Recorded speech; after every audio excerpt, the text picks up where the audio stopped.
The first big patch for F1 22 has arrived. Patch 1.06 is out now on all platforms and addresses a lot of the big issues. There's still a couple that are still yet to be addressed, which I'll go into in this video. But 2 weeks ago, I made a video on things that needed to be fixed ASAP in the F1 22 game and My Team Career Mode. I feel like it's only fair to bring you the info of what's actually fixed so far from that video, and just in general other issues that I didn't even know about, but others were experiencing on the game clearly because they wouldn't patch it otherwise. And just, it's only fair to, address and actually put out what they've fixed, because it's easy to bag on Codemasters and what they need to fix and then just not update you when they actually do good and actually then do reverse some of the issues. So one of the big things, first of all, away from bugs and issues, is just actually vehicle performance. We needed a patch to bring it back in line with the real season, so now that has come in. So you'll notice the biggest change here is McLaren is now more in line and close to Alpine and the Alfa Romeo 5. I am surprised to see Haas still that low down, but to be fair, if you look at over the course of the season, it kind of makes sense, because although Haas started off really well as high as Alfa Romeo, they've had quite a fair few races where it hasn't gone quite right for them. I know the couple of last races it has gone right for them, but you've got to remember the vehicle performance is always going for the overall bearing on what the team's done in the season, and you've got to say Haas maybe haven't made the most of what they've had as a package maybe and gone backwards. AlphaTauri maybe could have been behind them in my opinion, because they've really suffered recently in races. And you'll notice up at the top, Ferrari is still number one, but the gap between Ferrari and Red Bull has closed, because Ferrari has been brought down a little bit in performance and Red Bull a little bit up to kind of meet in the middle a little bit, as quite equalized. I mean, you can hardly tell the difference on this vehicle performance comparison. Obviously, in your saves, this will apply to your current My Team Career Mode save, so you might notice that difference more so because your own AI teams could have upgraded quite a lot. Already we're seeing disparity between, my career mode saves and other creators, so I'm sure your guys' saves might be different, but this is the base level, what the game starts with now, with McLaren a lot higher, and the rest of the teams kind of left alone. So I'm just going to try and rattle through the big headline ones. Sector times. This is a big one. Sector time indicators will now show the expected colors when completing a lap. We could see it in the heads-up display editor for some reason, but then when you actually started playing, it wasn't there. Obviously, sector times are nothing different. They've always been there in the F1 games, and they're a staple of how F1 presents itself in terms of data. So why that wasn't in the game, or it glitched out, I don't know, but now that's been fixed, and hopefully the sector time colors will actually show up in obviously red, green, or purple, depending on how you've got, or yellow, depending on how you've gone. Improved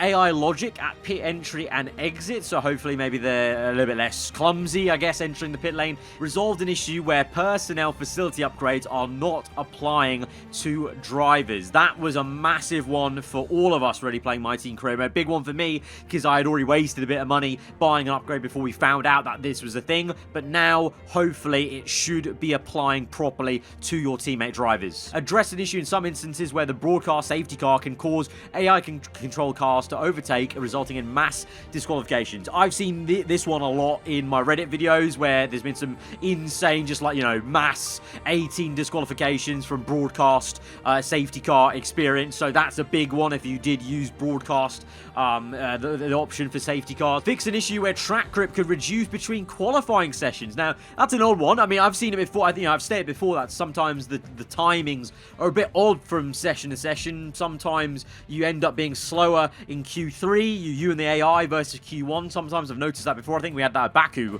was it not? I think.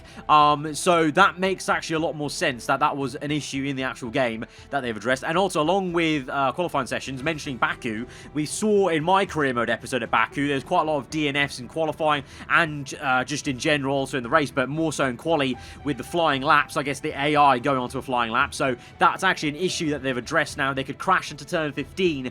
That was what was happening. Under AI control, under a flying lap, you would crash into turn 15 as the player, but also the AI themselves would do that. And then also, praise the Lord, all those wacky clips of Baku Tech Pro barriers blowing up cars is going to be no more, because they have fixed that issue where the barrier was actually literally coming loose, in the location, on the track, and literally was actually interacting with the cars. Those are kind of the massive headline changes in my opinion. There are a bunch of other smaller fixes that they have done, so I'll link below the blog post where you can read them all, but those are kind of the big headline ones that I think are important to state, that were big ones that I was seeing either clips of on Reddit or I myself had experienced them. And then the second major thing is not just these fixes as well, is they've brought, I don't know if it's the first of, you know, a couple, or is this the only one they're going to do, but a major handling and force feedback change. So this will affect anyone, no matter what game mode you're driving in, online, my team, driver career, Grand Prix, time trial, everything,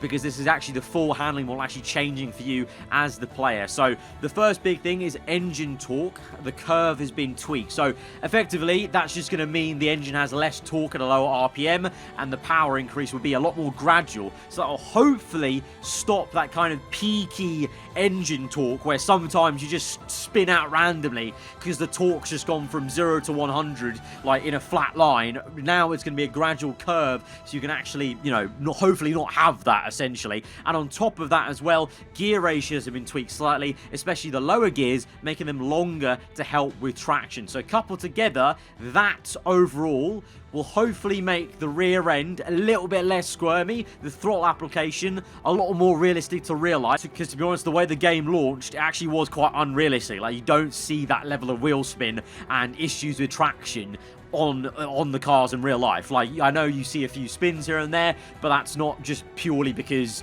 you're trying to get the car out of the corner, really. So I think this will bring it in line to be a bit more realistic. And, you know, also don't take my word for it. Sometimes real F1 drivers have literally played the F1 game and said sometimes it's a bit too crazy on the rear end. So this will hopefully help that situation. The force feedback has been changed. So they've enhanced the self-aligning torque of the tires to overall calculation. So they've added that in to how you're going to feel, you know, the feedback through a wheel, or even I'm hoping the DualSense controller potentially, but this is more for steering wheels, to be honest. So in a few words, quoting the blog, in a few words, it does two things. It allows for the force feedback to have a boost in torque around the center of the wheel, so you'll feel a crisper and stronger response, just generally speaking. And then also it loses a lot of natural torque past the peak, so meaning that the understeer and oversteer can be felt better and sooner. So that kind of floaty feeling when clearly you're starting to understeer and you can't turn the car anymore, or the oversteer kicking in, you're not going to feel the car on the road and the rumble because you're actually losing the back end,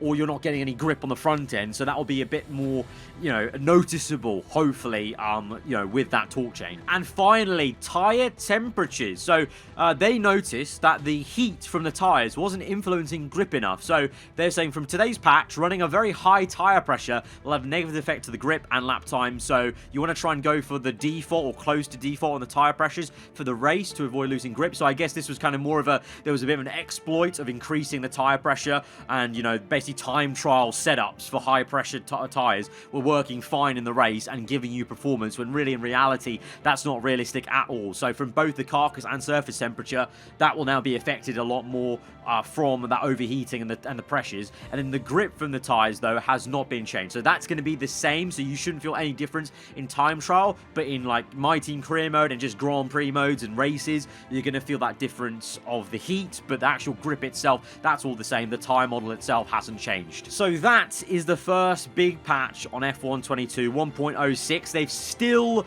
not addressed, and they're in their blog post about what they're still working on. They're still working on and investigating the AI straight line speed, or, you know, big acceleration out of slow corners. So that's still being investigated. It took them about a week to get this one in, or 2 weeks rather, from when we first made that video. And by the way, thank you guys so much for interacting with that video and the tweet that I linked, because I think it did make a bit of a difference, because literally the day after, or the 2 days after I made that video and put that tweet out, we got an official response saying they're working on this very patch that has come now. I'm not stating that I alone and my tweet alone has done anything, but it definitely would have prodded them a bit. So big props to you guys for sounding off, because you guys replied with so many tweets of issues that need to address. So keep it going, you know, reply to their updated tweets, to their, you know, updated patch tweets, and keep the pressure on, because they need to keep on working on it. There's still major things like that AI speed that need to be worked on. I'm sure other kind of things that need to be ironed out to get the game just into a state where it should have been like this at launch. Like, it should have been like this, you know, a month ago, not now, but obviously at least they've done right of putting a step forward and making these changes and improving the game in that aspect. And like I said, only fair to make a video stating that they fixed stuff. So there you go. Hopefully that's music to some of your ears in terms of those issues that you've been having, and hold tight on the remaining ones that are hopefully going to come within, I'm hoping, a week or so in like the next patch 1.07. If you have enjoyed it and like the sound of that, then hit the like button. Let me know what you make of those and what you make of the new handling if you've tried it already. If you're new around here, do get subscribed for weekly Formula 1 content. I'll see you guys next time. Goodbye.